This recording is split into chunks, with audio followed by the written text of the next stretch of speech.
বিশ্ব চ্যাম্পিয়নদের দ্বিতীয় ম্যাচ আর্জেন্টিনার প্রতিপক্ষ অস্ট্রিয়া, এবং যে ম্যাচটা আপনারা সরাসরি দেখতে পারবেন টি স্পোর্টসে বাংলাদেশ সময় রাত 11টায়। সেই ম্যাচ দেখার জন্য আপনারা প্রস্তুত? তো আমরা প্রস্তুত আর্জেন্টিনার প্রেস কনফারেন্স শেষে আর্জেন্টিনার সবশেষ আপডেট আপনাদেরকে জানাতে।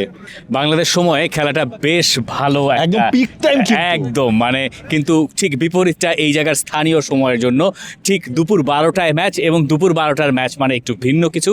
এর ওপরে একটা গরমের তীব্রতা থাকে, যদিও আমাদের পেছনে থাকা যে স্টেডিয়াম সেটা পুরোটাই শীতাতপ নিয়ন্ত্রিত, সেখানে আলাদা করে বাড়তি দুশ্চিন্তার কোনো কিছুই নাই। ইনফ্যাক্ট ম্যাচের সময় আপনার হয়তোবা মানে সোয়েটার বা জ্যাকেট যদি আপনি নিয়ে আসেন ভেতরের জন্য, আমার মনে হয় এটা কারণ এখানে যে সবশেষে একটা ম্যাচ হয়েছে ইংল্যান্ড ভার্সেস ক্রোয়েশিয়া, সেই ম্যাচে ইংলিশ জার্নালিস্টরা পর্যন্ত বলেছেন যে সোয়েটার আনা দরকার ছিল, একটা জ্যাকেট দরকার ছিল। বাইরের টেম্পারেচার আর ভেতরের টেম্পারেচার ভিতরে আকাশ আর পাতালের ফারাক, কিন্তু এই ম্যাচের টেম্পারেচার নিয়ে আলাদা করে কোনো কথা নাই। আর্জেন্টিনা অবশ্যই অস্ট্রিয়ার বিপক্ষে হট ফেভারিট, এবং এই ম্যাচে যখন আর্জেন্টিনা খেলতে নামছে তার আগে লিওনেল স্কালোনি অবশ্য কিছুটা সতর্ক দলকে করছেন। দুই বেলা খাবি ফ্যান্টাস্টিক নিমো খালাল সল্টেড বিস্কুট বলছেন যে এই অস্ট্রিয়া কিছুটা ভিন্ন ফুটবল খেলে আলজেরিয়ার তুলনায়, কিছু জায়গায় সিমিলারিটিস তিনি খুঁজে পাচ্ছেন, কিন্তু তিনি সতর্ক করছেন দলকে যে এই অস্ট্রিয়া প্রেসিং টিম এবং তারা আর্জেন্টিনাকে প্রেস করে বিপদে ফেলতে চাইবে। এবং একই সাথে আসলে তিনি মনে করিয়ে দিয়েছেন যে বিশ্বকাপে যখন আপনি খেলবেন, বিশ্বকাপে বাছাই করা দলগুলোই তো আসে, সেখানে আসলে কোনো ছোট দল বড় দল বলতে আসলে কোনো কিছু নাই। সুতরাং বিশ্বকাপের হিসেবে কোনো ছোট ম্যাচেও আর্জেন্টিনা তারা ভাবছে না, প্রতিপক্ষ যারাই হোক। আপনাকে যদি আমি শুরুতেই জিজ্ঞেস করি যে আর্জেন্টিনার এই ম্যাচের প্রেডিকশন আসলে কি আপনার? আমার মনে হয় 2-1 Argentina 2, Argentina 2, Austria 1। Would say যে আর্জেন্টিনা এই ম্যাচে 2-1, 3-1, 3-1 আমার কাছে মনে হয় যে স্কোর লাইন। এটার পক্ষে যুক্তি দেখানোর চেষ্টা করি। আর্জেন্টিনা যেভাবে বিশ্বকাপটা শুরু করেছে, আমার কাছে মনে হয়েছে আর্জেন্টিনাকে নিয়ে যে দু একটা প্রশ্ন ছিল তার কিছু জবাব আমরা ওই ফার্স্ট ম্যাচ থেকে পেয়েছি, এবং আর্জেন্টিনা ওই আত্মবিশ্বাস নিয়ে এখানে খেলতে আসছে। যদিও এই অস্ট্রিয়া টিমটা একেবারেই আন্ডারডগ হয়ে আর্জেন্টিনার এগেনস্টে খেলবে, আর্জেন্টিনা তাদের একাদশে ম্যাসিভ কোনো পরিবর্তনের দিকে যাচ্ছে না। শুধুমাত্র রাইট ব্যাকের পজিশনটা হয়তো তাদের জন্য দুশ্চিন্তার কারণ, এবং দুশ্চিন্তা আসলে না, কারণ নাহিল মলিনা তো ওখানে খেলছেন, এবং মলিনা মন্তিয়াল আসলে কে যে কার চেয়ে ভালো এটা বের করা তো খুব কঠিন। এবং দেখেন, দুশ্চিন্তার কারণ না এটা আরেক হিসেবে আপনি বলতে পারবেন। ধরেন মন্তিয়ালের ইনজুরি যদি আপনি দুশ্চিন্তার কারণ হিসেবে বলেন, মন্তিয়ালও কিন্তু ফুল ফেজে দলের সাথে ওই 26তম মেম্বার হিসেবে তিনিও কিন্তু অনুশীলনটা আসলে শুরু করে দিয়েছেন। বাট এই জায়গায় আর্জেন্টিনার রাইট ব্যাক পজিশনে ডেফিনেটলি মলিনা যদি আপনার ফিট থাকে, তখন এই দলটার ফার্স্ট চয়েস রাইট ব্যাক হিসেবে মলিনার নামটাই চলে আসে। হ্যাঁ, চলে আসে। সো ওই হিসেব করলে আপনার মলিনা ফিট, তিনি একাদশে ফিরবেন, এটা মোটামুটি নিশ্চিত ধরেই নেওয়া যায়। এবং লিওনেল স্কালোনিটা একটা কথাও বলেছে, যখন আপনি এরকম লম্বা সময়ের একটা বিশ্বকাপ খেলবেন, তখন কখনোই আপনি আপনার ফুল 26 জনকে একসাথে পাবেন না। এটা নিয়তি, এটা মেনে নেওয়া ছাড়া কোনো উপায় নেই। আর্জেন্টিনার এই ম্যাচের একাদশে তার মানে আমরা আসলে দুটো পরিবর্তন এক্সপেক্ট করছি।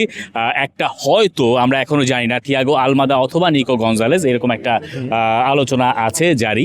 কিন্তু এই লিওনেল স্কালোনি ম্যাচের আগে এসে বললেন যে আগের বিশ্বকাপে মানে 22 বিশ্বকাপে এবং 26 বিশ্বকাপের ভিতরে একটা ফারাক টানার চেষ্টা করলেন। আনহেল দি মারিয়ার কথা একটু করে বললেন যে এরপর থেকে দি মারিয়াকে ছাড়া আর্জেন্টিনা যে গুছিয়ে ওঠার চেষ্টা করছে 24-এর ওই কোপা আমেরিকার পরে নতুন করে নিজেদেরকে গুছিয়ে নেওয়া, দি মারিয়া তো থাকবেন না, এটা জানা কথা। সেই জায়গায় থিয়াগো আলমাদাকে একটু সুযোগ দেওয়া হচ্ছে, কখনো কখনো নিকো জুলিয়ানো সিমিওনের কথা তিনি আলাদা করে বলেছেন। তবে এই ম্যাচে আর্জেন্টিনা যে প্রবলেমগুলো ফেস করবে বা যে চ্যালেঞ্জগুলো ফেস করবে, এটা যদি আর্জেন্টিনা উতরে যেতে পারে, আর্জেন্টিনার জন্য গ্রুপ চ্যাম্পিয়ন হওয়াটা তখনই নিশ্চিত হয়ে যায় অনেকটুকু। আর্জেন্টিনার জন্য ভালো হয় যে জর্ডান ম্যাচ পর্যন্ত তাদেরকে অপেক্ষা করতে হয় না, যেহেতু লিওনেল স্কালোনি বলেই দিচ্ছেন যে বিশ্বকাপে এবার লম্বা একটা সময় জুড়ে, তাই প্লেয়ারদেরকে রেস্ট দেওয়ার ব্যাপারটাও এখানে চলে আসে। আর্জেন্টিনা যখন অস্ট্রিয়ার বিপক্ষে খেলতে যাচ্ছে, আর্জেন্টিনা জানে যে এই ম্যাচটায় আলজেরিয়া যা করেছে তার চেয়ে বড় পরীক্ষা তাদেরকে ফেস করতে হবে। এটা জেনেই আর্জেন্টিনা এই ম্যাচটায় খেলতে নামবে, এবং খুব স্বাভাবিকভাবে লিওনেল মেসি কেন্দ্রিক প্রশ্ন আরও একবার এই প্রেস কনফারেন্সে ছিল। মানে যেমনটা অস্ট্রিয়ার প্রেস কনফারেন্সে হয়েছে, ঠিক একই রকম এই আর্জেন্টিনার প্রেস কনফারেন্সেও প্রথম প্রশ্ন ছিল লিওনেল স্কালোনির কাছে যে আর্জেন্টিনার ক্যাপ্টেন লিওনেল মেসির বাবাকে ঘিরে যে একটা ধোঁয়াশা তৈরি হয়েছিল, যে একটা ফলস নিউজ বেরিয়ে গেল, তারপরে আসলে আর্জেন্টিনার টিমের কি অবস্থা, লিওনেল মেসির কি অবস্থা। এই প্রশ্ন ছিল মেসির জন্মদিন 2 দিন পরে, তার আগে ক্যাম্পের কি অবস্থা। লিওনেল স্কালোনি তার জবাব দিয়েছেন যে মেসি যদি খুশি থাকেন হাসি খুশি থাকেন, তাহলে আমাদের সবার জন্য ভালো। এক কথায় সব উত্তর সারা। এইরকম কথা তিনি ওই 22-এর ওয়ার্ল্ড কাপেও বলতেন। এই দলটা কি তাহলে এখনও সেই লিওনেল মেসি কেন্দ্রিকই? আপনার দলে মেসি যখন থাকবেন তখন এর বাইরে যাওয়ার তো আসলে উপায় কই? এবং সবসময় হচ্ছে আপনার সবার নজরটা থাকবে লিওনেল মেসি কি করছেন, লিওনেল মেসির আপডেট কি, লিওনেল মেসির অন্য কোনো ধরনের আসলে সমস্যা হচ্ছে কিনা। তার সাথে লিওনেল স্কালোনিও মনে হয় এতদিনে আসলে মানিয়ে নিয়েছেন এবং তিনি জানেন এই দলটার মেইন প্রাণটাই আসলে হচ্ছে লিওনেল মেসি। কোচের কাছ থেকে সেই স্বীকৃতি পাচ্ছেন, টিমমেটদের কাছ থেকে সেই স্বীকৃতি পাচ্ছেন, সুতরাং ওয়ান ম্যান আর্মি বলাই যায়। এই স্বীকৃতি পাওয়ার আসলে এখন আর বাদ বাকি কিছু নাই। মানে লিওনেল মেসিকে এখন সবাই সেলিব্রেট করছেন। লিওনেল মেসি কেন্দ্রিক ম্যাচ হচ্ছে, আর্জেন্টিনার ম্যাচে লিওনেল মেসিকে নিয়ে এই কথা হচ্ছে। এমন সুখের সময় লিওনেল মেসি আসলে কবে পার করেছেন বলা খুব কঠিন। মানে এর আগের যতগুলো মানে এর আগের যে বিশ্বকাপ আমরা কভার করেছি বা তার আগে আমরা যে বিশ্বকাপগুলোর কথা শুনেছি, বারবার পড়েছি, জেনেছি, যেগুলো নিয়ে আমরা নিউজ করেছি, সেখানে একটাই কথা থাকতো, মেসি আসলে কি করবেন, মেসি একা আর্জেন্টিনাকে কত টানবেন। কিন্তু এখন আর এই আলোচনা এখানে নাই। এখানে ব্যাপারটা হচ্ছে এরকম যে মেসি কত ভালো করতে পারেন, এটা নিয়ে এখন অনেক বেশি কথা হয়। কিন্তু এই সব মানে গুণগানের পরেও দিন শেষে এটা তো একটা ফুটবল ম্যাচ, এবং সেই ফুটবল ম্যাচে আপনাকে প্রতিপক্ষের চেয়ে ভালো খেলে জিতেই 3টা পয়েন্ট অর্জন করতে হবে। লিওনেল মেসির আর্জেন্টিনার মানে চ্যালেঞ্জগুলো দেখেন কই অস্ট্রিয়ার সঙ্গে? আমরা এখন সেই আলোচনায় প্রবেশ করতে চাই। আমার কাছে মনে হয় দেখেন, অস্ট্রিয়া তো হচ্ছে আপনার মিডফিল্ডেও কিন্তু ম্যান টু ম্যান মার্ক করবে। এনজো, ম্যাকালিস্টার, তারপর রড্রিগো ডি পল, তাদের কিন্তু এই ম্যাচে একটা ভাইটাল রোল প্লে করতে হবে। এবং এই জায়গায় মেসি কোন জায়গায় আপনার হচ্ছে নিয়ামক হতে পারেন, মেসি যদি ড্রপ ডাউন করে মিডফিল্ডের দিকে আরেকটু নামেন, তখন কিন্তু হচ্ছে ওটা তিনি করেনি। হ্যাঁ, এই ম্যাচটা যদি আপনার আরেকটু নামেন, কারণ হচ্ছে মিডফিল্ডে তারা প্রেসও করবে, মিডফিল্ডে তারা ব্লকও করবে, ম্যান মার্কিংটাও সেখানে করবে। ওই মোমেন্টে যদি মেসি সামনে থেকে হচ্ছে নিচে ড্রপ ডাউন করেন, তখন কিন্তু অস্ট্রিয়ার ওই জায়গাটার মধ্যে আরও একজন স্পেশাল কাউকে ইনভলভ করতে হবে। আপনার তখন উইংয়ে কিন্তু হচ্ছে জায়গাটা, আর্জেন্টাইন যেসব উইঙ্গাররা রয়েছে তাদের জন্য কিন্তু অনেকটা স্পেস অপারেট হবে। মেসি লিঙ্ক আপ প্লেটাও কিন্তু তখন করার মতো যথেষ্ট সময় সুযোগ দুটাই পাবেন, না হলে প্রতিপক্ষকে আপনার ড্র্যাগ করে নিজের কাছে আসলে নিয়ে আসতে পারবেন। আমার কাছে মনে হয় অস্ট্রিয়া লিওনেল মেসিকে ম্যান মার্ক করবে এবং ম্যান মার্ক করে তাকে আটকানোর চেষ্টা করবে। মেসি যেহেতু এক জায়গায় দাঁড়িয়ে থাকেন, মানে এখন দাঁড়িয়ে থাকেন এবং যখন দরকার হয় তখন তিনি দৌড়ানোতেই তিনি ম্যাচের পার্থক্য গড়ে দিতে এখনও পারেন। সেই মেসিকে মার্ক করতে যিনি যাবেন তাকে আসলে সবসময় তটস্থ থাকতে হবে যে মেসি যখন দাঁড়িয়ে আছেন তখন যদি তিনি মেসির সঙ্গে দাঁড়িয়ে থাকেন, তাহলে আর যে বাকি ফাঁকা জায়গা তৈরি হবে আর্জেন্টিনার ফুটবলারদের পক্ষে ওই জায়গা ধরে এক্সপ্লয়েট করে দেওয়া সম্ভব। আমরা আলজেরিয়ার সঙ্গেও ব্যাপারটা একই রকমভাবে দেখেছি এবং আর্জেন্টিনার ফুটবলাররা একটুখানি স্পেস পেলে পরে ওই জায়গায় তারা ভয়ঙ্কর হয়ে ওঠার সামর্থ্য রাখেন সবাই। এখন প্রশ্ন হচ্ছে যে মেসির সঙ্গে কে স্টার্ট করছেন? আমরা আগের ম্যাচে দেখেছি লাউতারো মার্তিনেজকে। আরও একবার কেন লাউতারো মার্তিনেজ নন? আমার কাছে মনে হয় লাউতারো মার্তিনেজ এই ম্যাচে স্টার্ট করবেন। তার পক্ষে আমার যুক্তি হচ্ছে এই ম্যাচে ইউলিয়ান আলভারেজ এখনও পুরোপুরি শতভাগ ফিট নন। আমার দ্বিতীয় যুক্তি হচ্ছে লাউতারো মার্তিনেজ আরেকটা সুযোগ ডিজার্ভ করেন। আমার তৃতীয় যুক্তি হচ্ছে এই গত সিজনে ইউলিয়ান আলভারেজের তুলনায় লাউতারো মার্তিনেজ প্রবাবলি আরেকটু ইনফর্ম ছিলেন। কারণ হচ্ছে কি আলভারেজকে ইনজুরির প্রবলেমও ফেস করতে হয়েছে। আলভারেজের শুরুটা ভালো ছিল লাস্ট সিজনের হিসেব করলে, এবং লাউতারো তো আসলে পুরো সিজনে কনসিস্টেন্টই ছিলেন। আমি না এই জায়গায় না এখনও কেন জানি ওই যে 2022 বিশ্বকাপের মানে রেপ্লিকেশন অনেকটা খুঁজে পাই। কিভাবে দেখেন, 2022 বিশ্বকাপ শুরুতেও কিন্তু লাউতারোকে সুযোগ দেওয়া হচ্ছে, লাউতারো গোল করতে পারছেন না, এরপর আলভারেজ স্কোয়াডে ঢুকলেন এবং এরপর বাকিটা আসলে আলভারেজেই টানলেন। এখনও আসলে এমন কিছু হবে কিনা, আপনি যে পয়েন্টটা বলেছেন দ্যাটস ট্রু, কারণ আলভারেজকে এখনও আপনি ফুল ফেজে ধরেন হচ্ছে আগের আলভারেজের মতো পাবেন না, এবং সামনে তো নকআউট স্টেজের ম্যাচও আছে। স্কালোনি এখন ওইভাবে রিস্ক হয়তো নিতে চাইবেন না, আর এখানে তো তাকে খুব মানে বড় কিছু আসলে কম্প্রোমাইজ করতে হচ্ছে না। আলভারেজের ওই পজিশনে ধরেন কম্পিটিটর কে, মানে ওইখানে তো খুব বেশি আসলে ম্যাচ সেইড অল দিস, মানে আমি যা বললাম তারপরেও আমি বিশ্বাস করি যে ইউলিয়ান আলভারেজ মোর ইফেক্টিভ আর্জেন্টিনার জন্য এবং মোর ট্যালেন্টেডও বোধ হয় লাউতারো মার্তিনেজের তুলনায়। কিন্তু এই ধরনের ইউরোপিয়ান টিমের এগেনস্টে আই ডোন্ট নো, মেবি এই ম্যাচটার জন্য স্পেসিফিকলি যদি ইউলিয়ান আলভারেজ ফিট থাকতেন আমি বলতাম যে ঠিক আছে আলভারেজই হয়তো স্টার্ট করবেন। এই তো গেল ফ্রন্ট লাইনের ব্যাপারটা। এই যে এনজো ফার্নান্দেজ যে প্রেস কনফারেন্সে এলেন, এনজো ফার্নান্দেজ তো কথাও বলেছেন। এনজো ফার্নান্দেজ বলেছেন ওই 22-এর বিশ্বকাপ আর 26-এর বিশ্বকাপ ওটা নিয়ে তিনি বলছেন কাতার থেকে তিনি অনেক কিছু শিখেছেন। সেই শিক্ষাটা এনজো ফার্নান্দেজ এখন কাজে লাগাচ্ছেন। এনজো ফার্নান্দেজ আবিষ্কারই হয়েছিলেন কাতারের বিশ্বকাপে, তার আগে তাকে আবিষ্কার করেছেন কারণে, কিন্তু আমরা কেউ তার ব্যাপারে অত বেশি জানতাম না।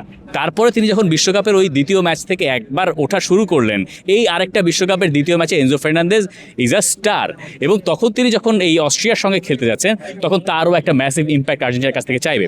মানে আমরা আগের ম্যাচেও দেখেছি অ্যালেক্সিস ম্যাকালিস্টারের রোলটা আর রদ্রিগো দে পলের রোলটা এইটা শিফট হয়েছে, কিন্তু এনজো ফার্নান্দেজ তার জায়গাতেই ছিলেন।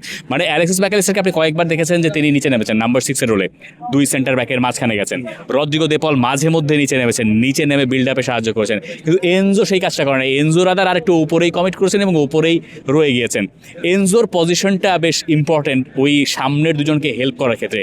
অলদো গোল এসেছিল রদ্রিগো দে পলের কারিকুরি থেকেই বা ম্যাকালিস্টারের একটা শর্ট রিবাউন্ড থেকে, এনজো এই ম্যাচেও তাই আলাদা করে আমার কাছে মনে হয় যে ইম্প্যাক্ট রাখার একটা চেষ্টা এখানে করবেন।